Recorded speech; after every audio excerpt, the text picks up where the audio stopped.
بسم اللہ الرحمن الرحیم۔ محرم الحرام اسلامی سال کا پہلا مہینہ ہے۔ محرم کا لفظ تحریم سے بنا ہوا ہے اور تحریم کا لفظ حرمت سے نکلا ہے۔ حرمت کی معنی عظمت، احترام وغیرہ کی ہے۔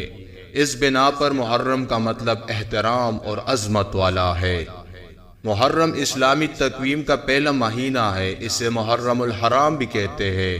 اسلام سے پہلے بھی اس مہینے کو انتہائی قابل احترام سمجھا جاتا تھا۔ اسلام نے یہ احترام جاری رکھا۔ اس مہینے میں جنگ ممنوع ہے۔ ایسی حرمات کی وجہ سے اسے محرم کہتے ہیں۔ اس مہینے سے نئے سال کا آغاز ہوتا ہے۔ یہ قمری کیلنڈر کا پہلا مہینہ ہے۔ ہجری کیلنڈر رسول اللہ صلی اللہ علیہ وسلم کی ہجرت سے منسوب ہے۔ جب رسول اللہ صلی اللہ علیہ وسلم نے صحابہ رضی اللہ عنہ کے ساتھ ہجرت کی تو ہجری سال اس عظیم ہجرت کے ساتھ منسوب کر دیا گیا تاکہ رہتی دنیا میں یادگار رہے۔ اسلامی سال محرم سے شروع ہوتا ہے اور ذی الحجہ پر ختم ہوتا ہے۔ ایک اور حدیث ہے، حضور صلی اللہ علیہ وسلم نے ارشاد فرمایا کہ فرض نماز کے بعد سب سے افضل نماز نماز تہجد ہے، اور رمضان کے بعد افضل روزے محرم الحرام کے ہے۔ 10 محرم ہی وہ دن ہے جب زمین و آسمان، بحر و بر اور شجر و حجر کو اللہ تعالیٰ نے پیدا کیا۔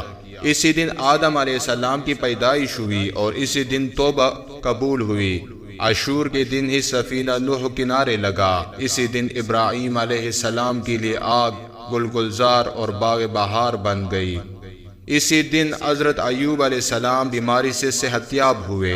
یہی مقدم مہینہ ہے جب عیسیٰ ابن مریم کی پیدائش ہوئی۔ اسی مہینے میں رسالت آپ صلی اللہ علیہ وسلم کے نواسے حسین ابن علی کو شہید کیا گیا۔ اسی دن قیامت برپا ہوگی۔ مجموعی طور پر اس مہینے کی بے شمار فضیلت ہے۔ اللہ ہم سب کو یہ مہینہ پالنے اور اس کی تقدس و حرمت کو برقرار رکھنے کی توفیق دے۔ آمین ثم آمین۔